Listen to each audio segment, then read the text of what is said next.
Hello students, कैसे हैं आप। मैं सुनील आनंद सर।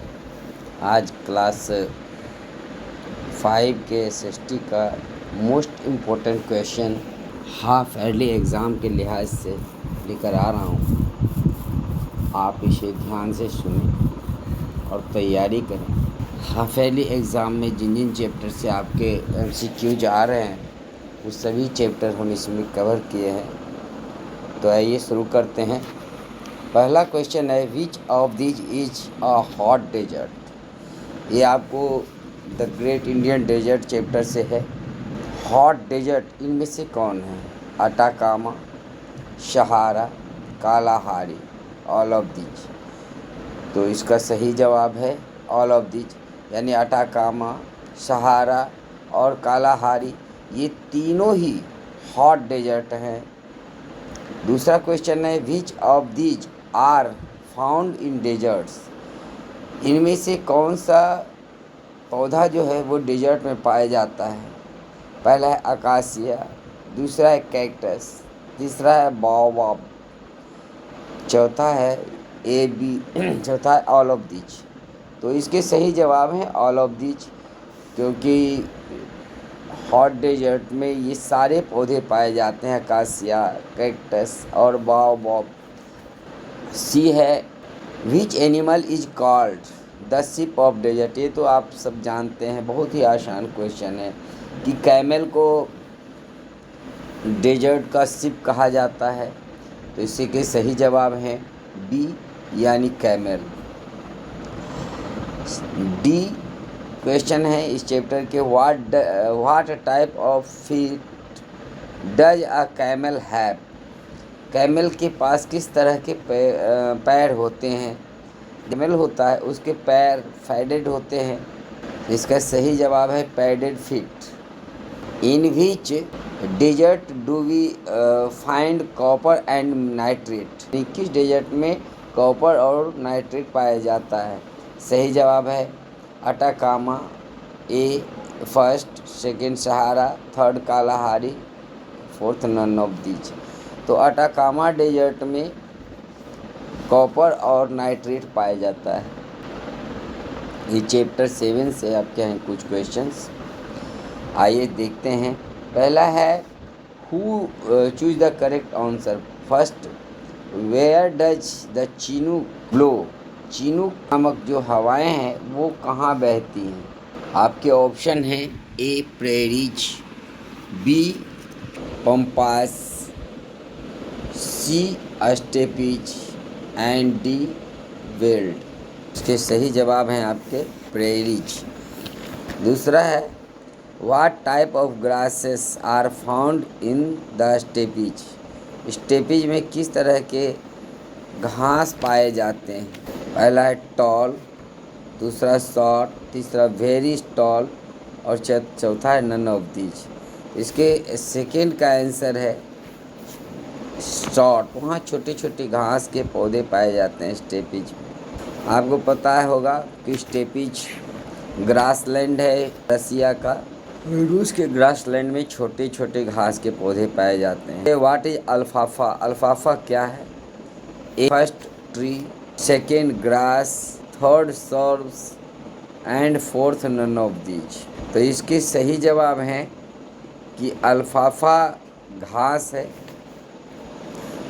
जो ग्रासलैंड में पाए जाने वाला है, खास करके जो अमेरिकन प्रेरीज के क्षेत्र में पाया जाता है उसको अल्फाफा कहते हैं। ये है, where does the Kirghiz tribe live.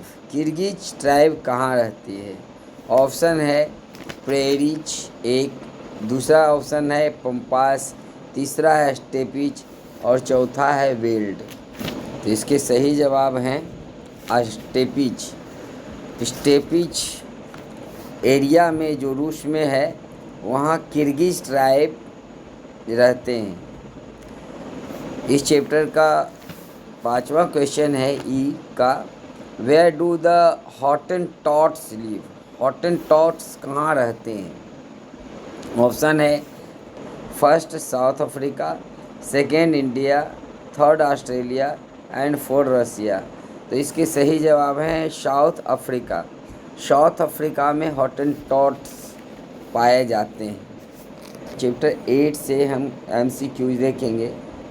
First है the frigid zone lies in the dash zone. इनमें से किस जोन में किस क्षेत्र में फ्रिजिड जोन अवस्थित है? पहला है नॉर्दर्न हेमिस्फेयर, दूसरा है साउदर्न हेमिस्फेयर, तीसरा है both northern and southern hemisphere, और चौथा है नन ऑफ दीज। तो फ्रिजिड जोन दोनों ही हेमिस्फेयर में पाया जाता है। नॉर्दर्न हेमिस्फेयर में 66.5 डिग्री से लेकर के 90 डिग्री के बीच में, यानी पोलर रीजन के बीच में। उसी प्रकार से साउथ में भी अंटार्कटिका का क्षेत्र है, वहाँ फ्रिजिड जोन पाया जाता है। तो इसके सही जवाब हैं third, both northern and southern hemisphere. B में है dash is known as the frozen continent. इनमें से किस कॉन्टिनेंट को फ्रोजन कॉन्टिनेंट कहा जाता है?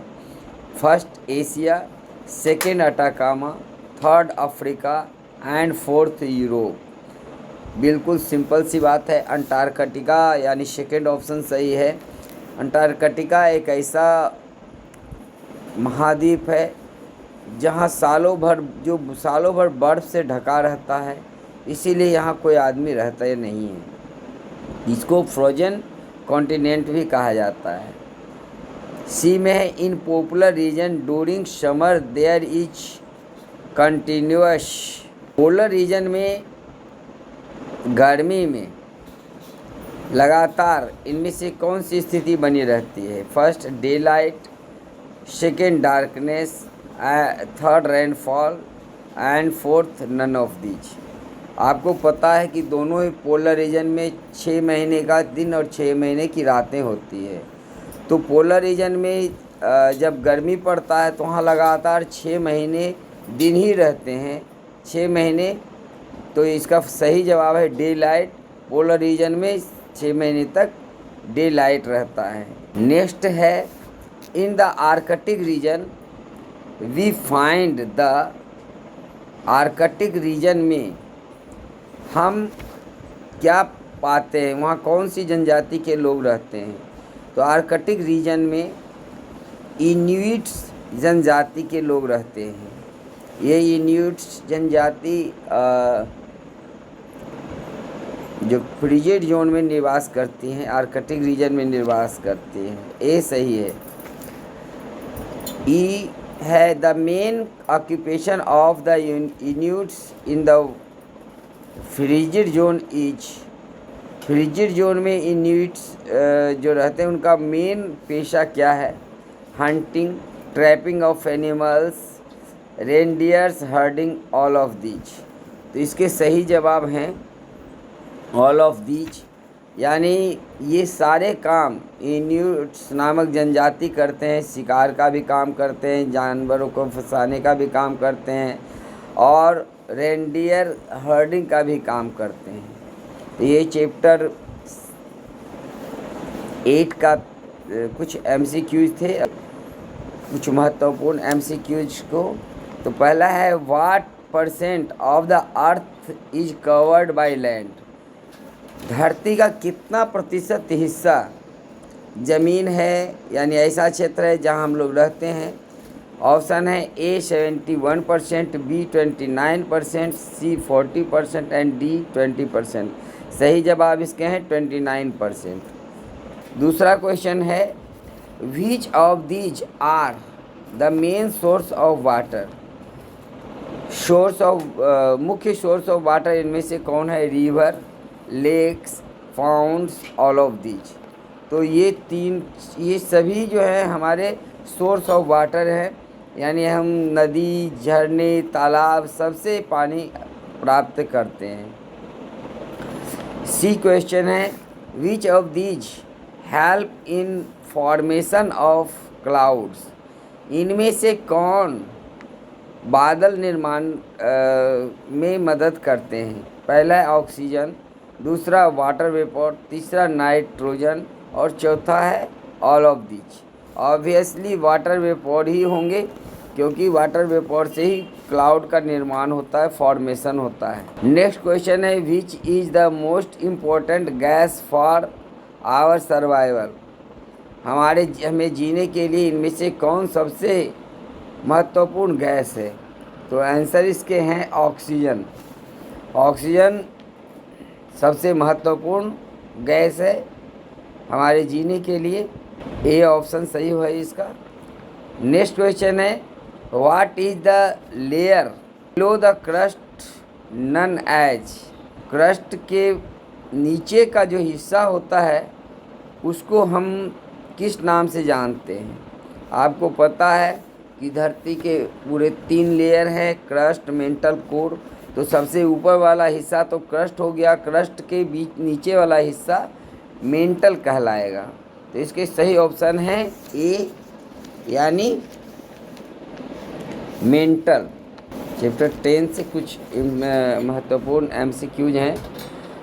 Which of these is a poisonous gas emitted from factories. इनमें से कौन से पॉइजनस गैस हैं जो फैक्ट्री से निकलते हैं? पहला कार्बन मोनोऑक्साइड, दूसरा सल्फर डाइऑक्साइड, तीसरा नाइट्रोजन ऑक्साइड और चौथा है ऑल ऑफ दीज। जी हाँ, तो फैक्ट्रियों से ये इन सभी तरह के गैसें निकलती हैं जो विषैली होती हैं। नाइट्रोजन ऑक्साइड भी निकलता है, सल्फर डाइऑक्साइड भी निकलता है, कार्बन मोनोऑक्साइड का भी उत्सर्जन होता है।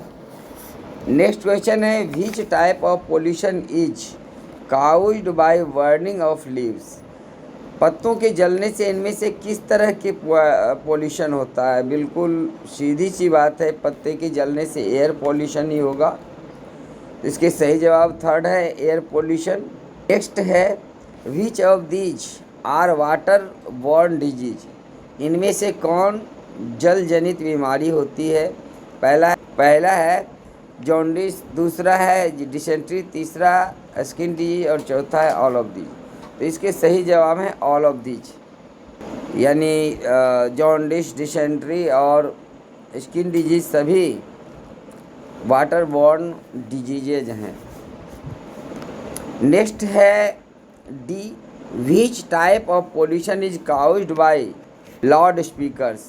लाउड स्पीकर के कारण इनमें से कौन से पोल्यूशन होता है? पहला है नॉइज पोल्यूशन, दूसरा है वाटर पोल्यूशन, तीसरा है सॉइल पोल्यूशन, चौथा है नन ऑफ दीज। तो लाउड स्पीकर से ध्वनि प्रदूषण ही होता है, नॉइज पोल्यूशन होता है। फर्स्ट ऑप्शन सही है इसके। नेक्स्ट है which of these is a soil pollutant. इनमें से कौन सॉइल पोल्यूटेंट है यानी मिट्टी को पोल्यूट करने वाले हैं? पहला है लेड, दूसरा है पेस्टिसाइड्स, तीसरा है केमिकल फर्टिलाइज, चौथा है ऑल ऑफ दीज। तो जी हाँ, इसके सही जवाब है ऑल ऑफ दीज।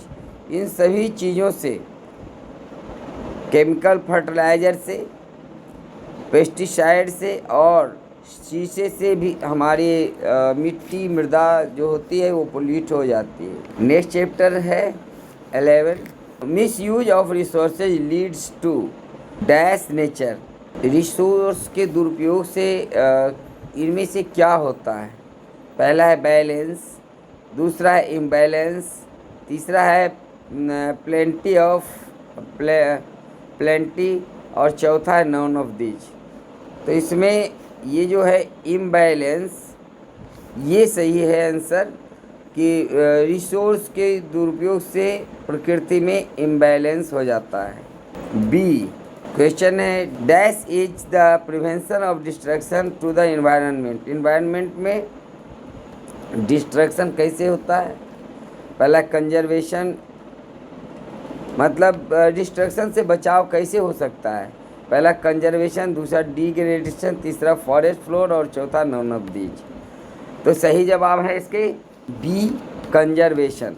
कंजर्वेशन से हम डिस्ट्रक्शन से बचाव कर सकते हैं। Dash in population creates pressure on resources. तो पॉपुलेशन के इंक्रीज हो जाने से, पॉपुलेशन के बढ़ जाने से रिसोर्स पर दबाव बढ़ जाता है। तो सही जवाब इसके है C, first A increase. D है dash leads to restore rainfall, इनमें से किस चीज़ से रेनफॉल कम हो जाते हैं, यानी बारिश कम हो जाती है। इसके सही जवाब है डिफॉरेस्टेशन, यानी जंगल के काट देने से रेनफॉल बारिश कम हो जाती है। इस चैप्टर के नेक्स्ट क्वेश्चन है we need to dash the use of energy, हमें एनर्जी को बचाने की ज़रूरत क्यों होती है। We need to dash, energy को बढ़ाने की ज़रूरत होती है, ज़रूरत है,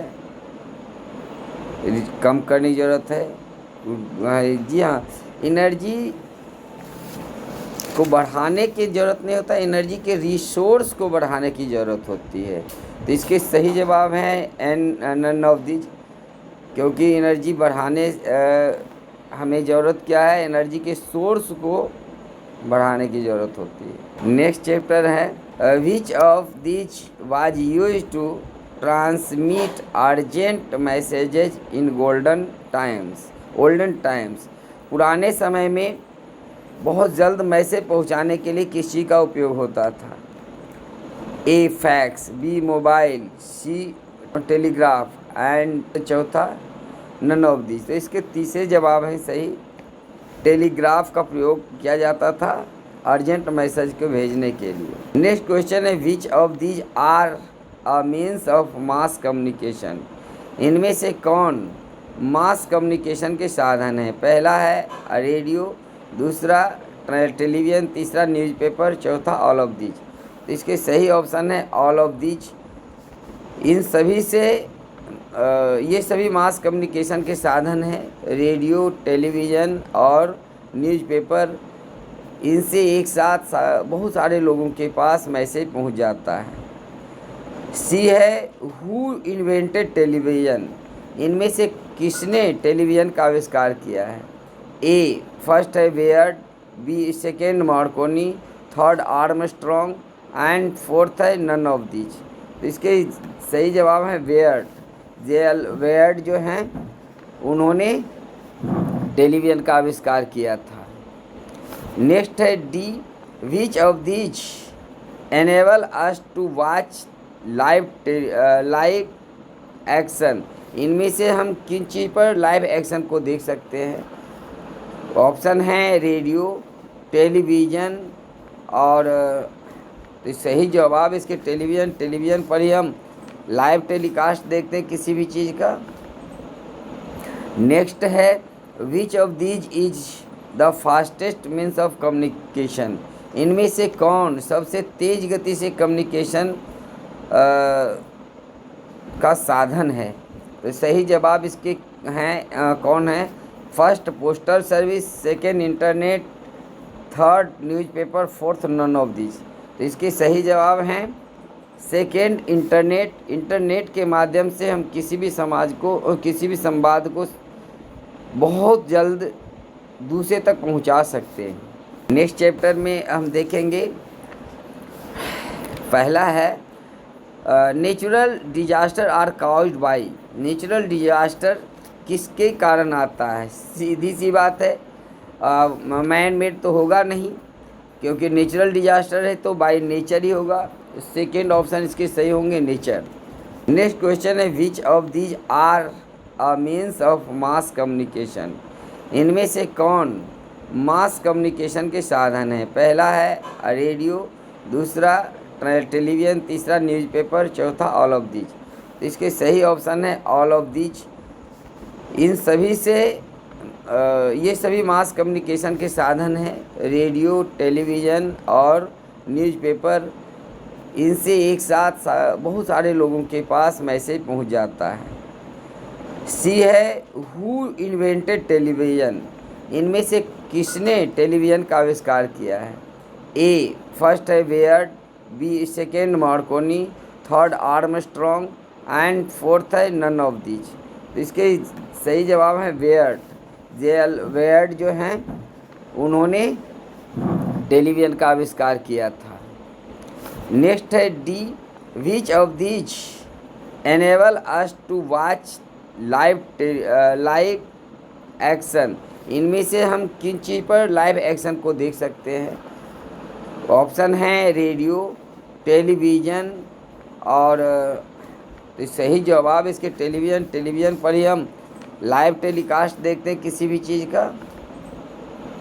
नेक्स्ट है which of these is the fastest means of communication? इनमें से कौन सबसे तेज़ गति से कम्युनिकेशन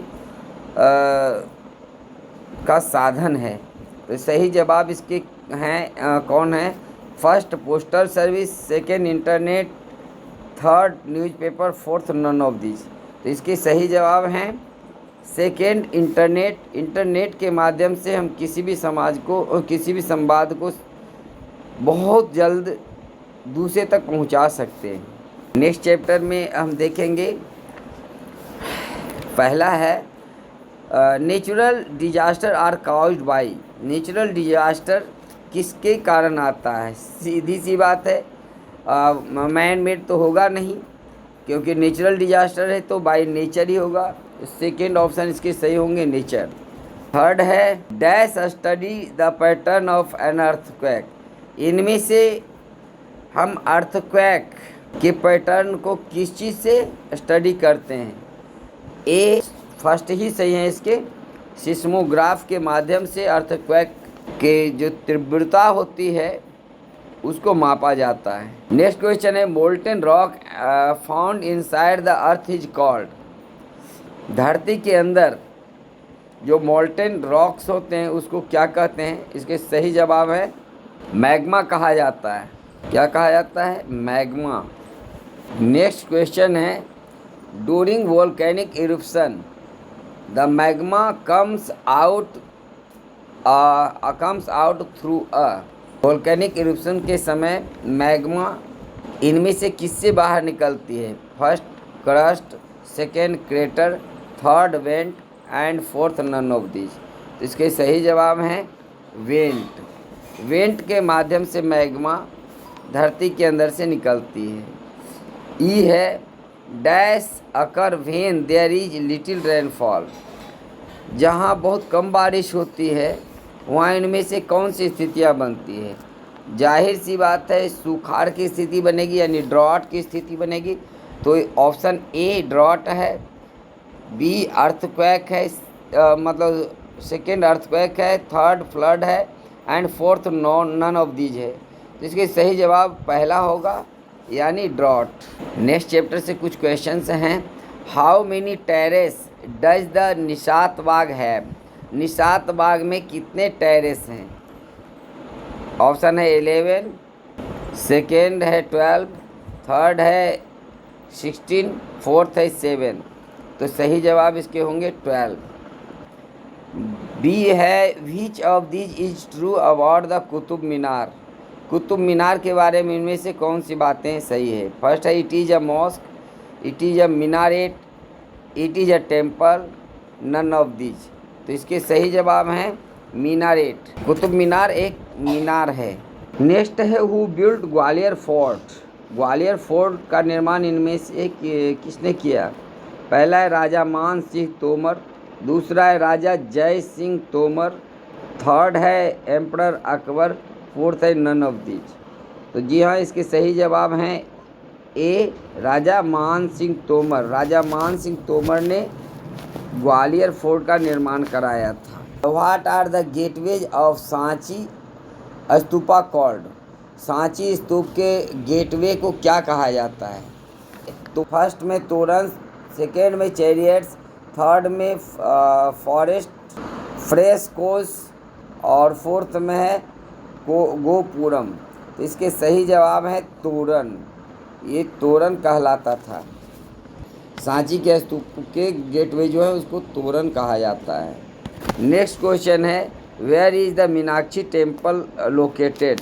मीनाक्षी टेम्पल इनमें से किस शहर में स्थित है? फर्स्ट में मदुरई, सेकेंड कोणार्क, थर्ड में ग्वालियर और फोर्थ में सारनाथ है। तो इसके सही जवाब हैं मदुरई। मदुरई में मीनाक्षी टेम्पल स्थित है। तो इस वीडियो में आज हमने आपके बुक के जितने भी MCQs थे, सारे MCQs को हमने यहाँ पर लिखा है। आप इसकी तैयारी अच्छे ढंग से करें ताकि एग्ज़ाम में आपको पूरे मार्क्स आ सकें। Thank you for watching.